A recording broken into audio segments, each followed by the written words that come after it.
Series है उसके अंदर हम मेडिसिनल केमिस्ट्री और फार्माकोलॉजी को कंबाइनली स्टडी कर रहे थे। आज जो मैं आपके लिए टॉपिक लेके आई हूँ वो है ट्यूबरक्लोसिस और लेप्रोसी। ट्यूबरक्लोसिस से जनरली क्वेश्चन आ जाते हैं और लेप्रोसी छोटा सा टॉपिक है, लेकिन कभी कभी उसमें से भी क्वेश्चन आ सकते हैं। तो ये दोनों ही topic according to medicinal chemistry और फार्माकोलॉजी के इम्पॉर्टेंट है। तो हम डिस्कस करते हैं ट्यूबरक्लोसिस।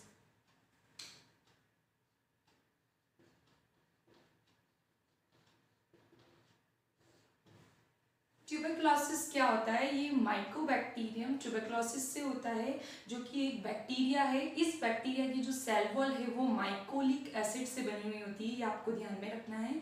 दूसरी चीज है कि कुछ सन है वो आपको ध्यान में रखने हैं। 1962, 1995, 1997 एंड 2000।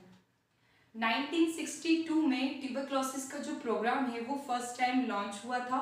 1995 में जो वर्ल्ड हेल्थ ऑर्गेनाइजेशन है उन्होंने टीबी को एज अ डॉट्स ट्रीटमेंट बताया था कि डॉट्स ट्रीटमेंट से टीबी का जो इलाज है वो करना है। और 1997 में इंडिया में डॉट्स जो है डायरेक्ट ऑब्जर्वेशन ट्रीटमेंट थेरेपी वो लॉन्च हुआ है।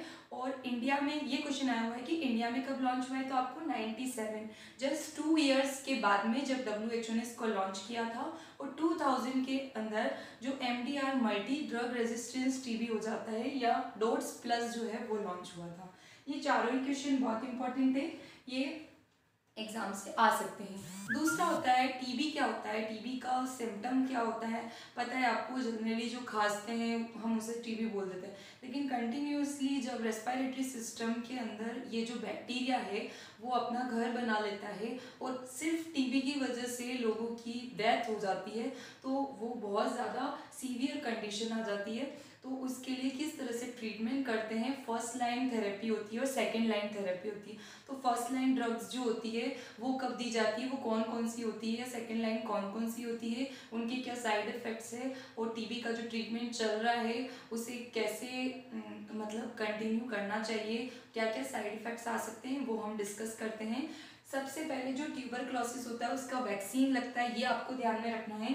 BCG वैक्सीन, बैसिलस कैलेमिटी घुरीन इसका नाम है, जो कि एट द टाइम जो न्यूबॉर्न होता है तो उसके 12 to 24 आवर्स के बाद में उसको दिया जाता है डेल्टोइड मसल पे।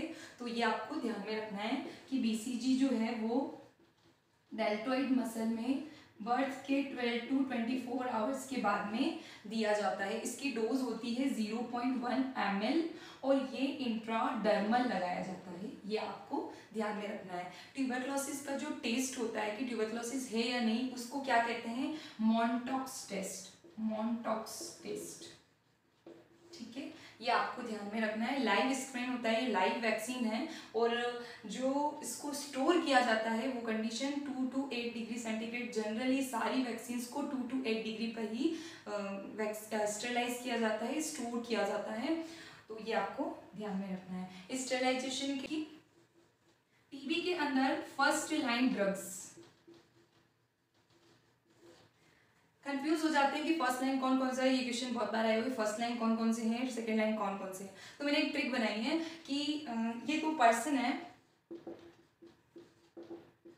ये दो पर्सन है, इनका एक राज है, क्या है, इनका प्यारा सा राज इनका, ठीक है। तो एक था से आपका हो जाएगा इथेम्ब्यूटेमॉल, प्यारा से हो जाएगा आपका पायरिजिनामाइड, एस से हो जाएगा आपका स्ट्रेप्टोमाइसिन, आर से हो जाएगा रिफाम्पिन और इनका से हो जाएगा आइसोनिएजिड, आइसोनिएजिड। तो ये 5 ड्रग है, आपको ध्यान में रखनी है। फर्स्ट लाइन ड्रग में एक था से हो गया इथेम्ब्यूटेमॉल, प्यारा से हो गया पायरिजिनामाइड, सार से हो गया स्ट्रेप्टोमाइसिन और राज से हो गया रिफैम्पिन और इनका से हो गया आइसोनिएजाइड, जो कि मेन ड्रग है किसकी, टीबी की फर्स्ट लाइन। आइसोनिएजाइड पे क्वेश्चन आता ही आता है, ये आप ध्यान रखना। अब हम बात करते हैं इनके साइड इफ़ेक्ट्स की और इनकी ड्रग की कुछ इंपॉर्टेंट पॉइंट्स हैं इनकी। तो हम बात करते हैं इथैम्ब्यूटेमॉल। ऐसी कौन सी टीबी की ड्रग है जिससे ऑप्टिक डैमेज होता है, आइज को दिक्कत होती है, ऑप्टिकल न्यूराइटिस होता है, डेट इज इथैम्ब्यूटेमॉल, जो कि ऑप्टिक नर्व को eight cranial nerve optic nerve जो होती है आपकी ऑप्टिक न्यूराइटिस, आंखों को डैमेज करता है, और वो है इथैम्ब्यूटेमॉल। अब हम बात करते हैं पायरेजिनेमाइड। पायरेजिनेमाइड नाम आप देखना, पायरेजिनेमाइड। ऐसी कौन सी ड्रग है जो कि सेकेंडरी गाउट करती है या हाइपर यूरिकेमिया करती है? यूरिक एसिड का प्रोडक्शन किसमें ज़्यादा होता है? हमारा गाउट के अंदर। तो सेकेंडरी गाउट का जो कोज है वो कौन है? पायरेजिनेमाइड।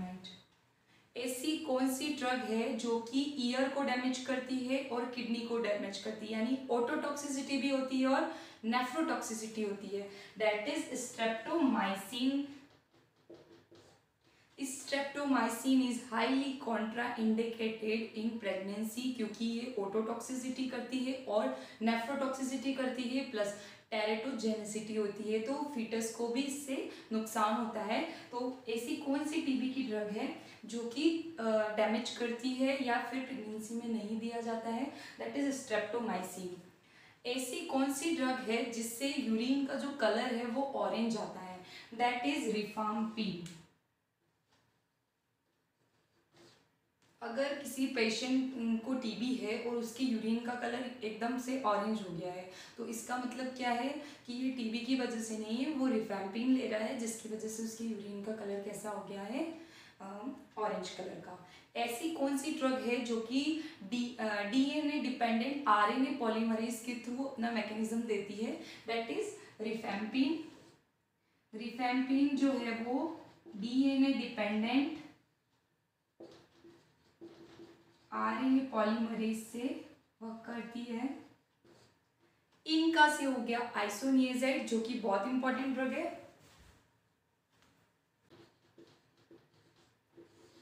आइसोनिएजाइड को आईएनएच भी कहा जाता है। ऐसी ड्रग जो कि पेरिफेरल न्यूराइटिस करती है, मेंटल डिस्टर्बेंस करती है,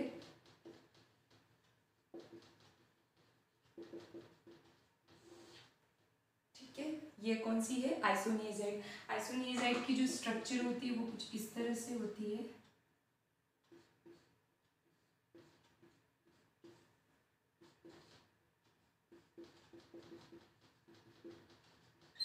दिस इज आइसोनिएजाइड। तो ये आपको ध्यान में रखना है। इसका जो स्टार्टिंग मटेरियल होता है, इस पे भी क्वेश्चन आया हुआ है, दैट इज गामा पिकोलिन। और उसकी स्ट्रक्चर पे भी अगर क्वेश्चन आ जाए तो आपको ये स्ट्रक्चर है उसकी, gamma picoline. Starting material of isoniazid. Isoniazid जो ये हमको ये मिला है वो किससे मिला है? गामा पिकोलिन से। जो आइसोनिएजाइड होती है वो क्या साइड इफेक्ट है उसका? That is peripheral neuritis. एक और चीज है जो कि बहुत बार एग्जाम में पूछा हुआ है कि आइसोनिएजाइड जो ड्रग है उसका जो साइड इफेक्ट है पेरिफेरल न्यूराइटिस, अगर उसको कम करना है तो पेशेंट को क्या दिया जाता है? That is pyridoxine vitamin B6। Vitamin B6 की 2 डोज दी जाती है। अगर 10 मिलीग्राम होगा तो प्रिवेंटिव एक्शन देगा, या फिर 100 मिलीग्राम होगा तो क्यूरेटिव एक्शन देगा। क्योर के लिए 100 मिलीग्राम और इसके लिए प्रिवेंशन के लिए 10 मिलीग्राम की आइसोनिएजाइड दिया है। उसके साथ में B6 10 मिलीग्राम दे दिया कि नहीं होगा, क्योंकि सारे पेशेंट्स में तो नहीं होगा, इसीलिए B6 पहले दिया जाता है कि प्रिवेंशन कर लें, या फिर अगर हो गया है तो उसका ट्रीटमेंट कम कैसे करें? That is 100 milligram of vitamin B6। B6 का कॉम्बिनेशन सिर्फ आइसोनिएजाइड से दिया जाता है। एक और चीज़ है, अगर किसी पेशेंट को टीबी हो गया है और वो आइसोनिएजाइड ले रहा है तो उसी पेशेंट को एसिडिटी भी हो गई है, तो एंटासिड्स हम नहीं दे सकते हैं, क्योंकि एंटासिड्स क्या करेंगे? इसके एब्जॉर्प्शन को कम कर देंगे। तो जो एंटासिड है वो इंटरेक्शन है इनका, एंटासिड्स नहीं देते हैं क्योंकि एब्जॉर्प्शन को कम कर देते हैं, ये ध्यान में रखना। दूसरा, इसका जो मेटाबॉलिज्म होता है वो कौन सी प्रोसेस से होता है, डेट इज एसिटाइलेशन। ये आपको आइसोनियाज़ाइड के बारे में कुछ चीज़ें ध्यान रखनी है। दूसरा, ये हेपेटाइटिस भी करता है। हेपेटाइटिस सारी ड्रग्स करती है, आइसोनियाज़ाइड भी करती है, लेकिन कौन सी ड्रग नहीं करती, इथेम्ब्यूटेमॉल। इथेम्ब्यूटेमॉल से इससे ध्यान में रखना है, आइज से इथेम्ब्यूटेमॉल यानी ऑप्टिक डैमेज करती है। बाकी सारी जो फर्स्ट लाइन की ड्रग है वो क्या करती है, हिपेटोटॉक्सिसिटी यानी लिवर को डैमेज करती है। सिर्फ इथेम्ब्यूटेमॉल को छोड़ के, एक्सेप्ट इथेम्ब्यूटेमॉल,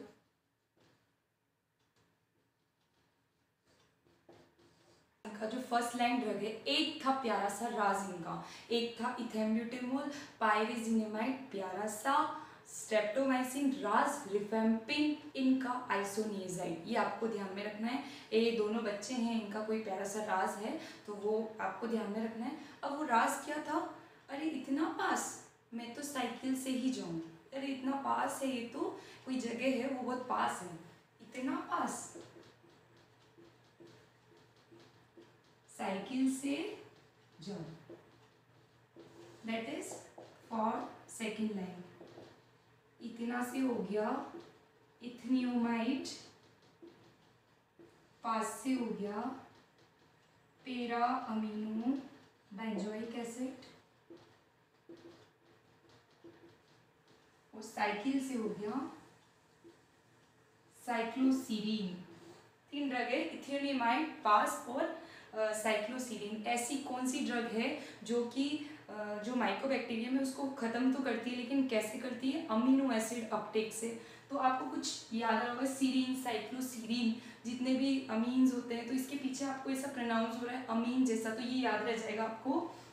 साइक्लोसीरीन ऐसी ड्रग है जो कि अमीनो एसिड अपटेक पे वर्क करती है। अमीनो एसिड अपटेक पे कौन वर्क करता है, दैट इज साइक्लोसीरीन। अगर पेरा अमीनो बेंजोइक एसिड की हम बात करते हैं तो पेरा अमीनो बेंजोइक एसिड को कभी भी आइसोनियाज़ाइड के साथ कॉम्बिनेशन में नहीं दिया जाता है, क्योंकि ये क्या करता है, प्लाज्मा में जो उसकी कॉन्सेंट्रेशन है आइसोनियाज़ाइड की उसको कम कर देता है। तो इसके साथ में हम INH नहीं देंगे। इसका जो वर्किंग एक्शन है दैट इज गाबा, जो कि सल्फोनेमाइड्स जैसा है। तो गाबा अपटेक को ये फॉलिक एसिड पे वर्क करेगा, दैट इज पास। तो ये तीन ड्रग हो गई। दो ट्रिक मैंने आपको बताई, इनका एक था प्यारा सा राज इनका, और इतना पास, मैं तो साइकिल से जाओ, तो फिर इतना पास साइकिल से जाओ तो इथेनियोनिमाइड, पास से पेरा अमीनो बेंजोइक एसिड, उस साइक्लो से हो गया साइक्लोसीरीन। तो इस तरह से ये सेकंड लाइन की जो ड्रग्स है वो फिनिश होती है। तो आपको ये भी कुछ ध्यान में रखना है, जो मैंने इम्पॉर्टेंट था वो मैंने जमाने में जो ऋषि मुनि होते थे, अगर उनको कोई परेशान करते थे तो वो श्राप दे देते थे कि जा तुझे कुष्ठ हो जाएगा, लेप्रोसी हो जाएगा।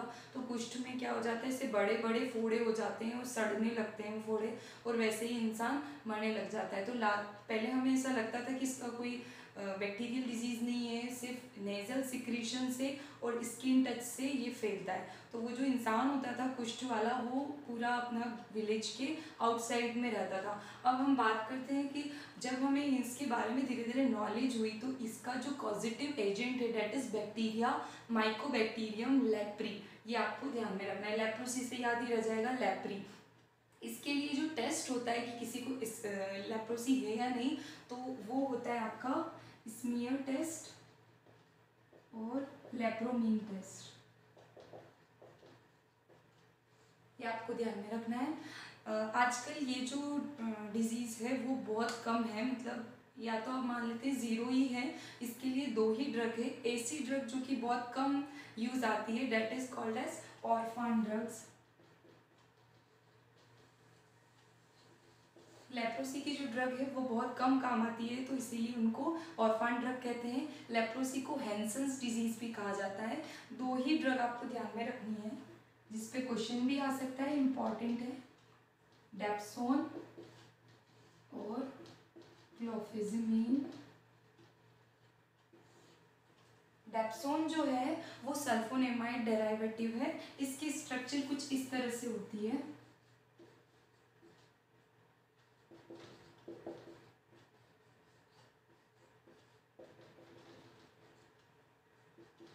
ये आपको बहुत इजी सा स्ट्रक्चर दिख रहा है, डाई अमीनो डाईफिनाइल सल्फोन। तो ये आपकी स्ट्रक्चर हो गई किसकी, डेप्सोन की। तो हाँ ये आप नोट कर सकते हैं इसको।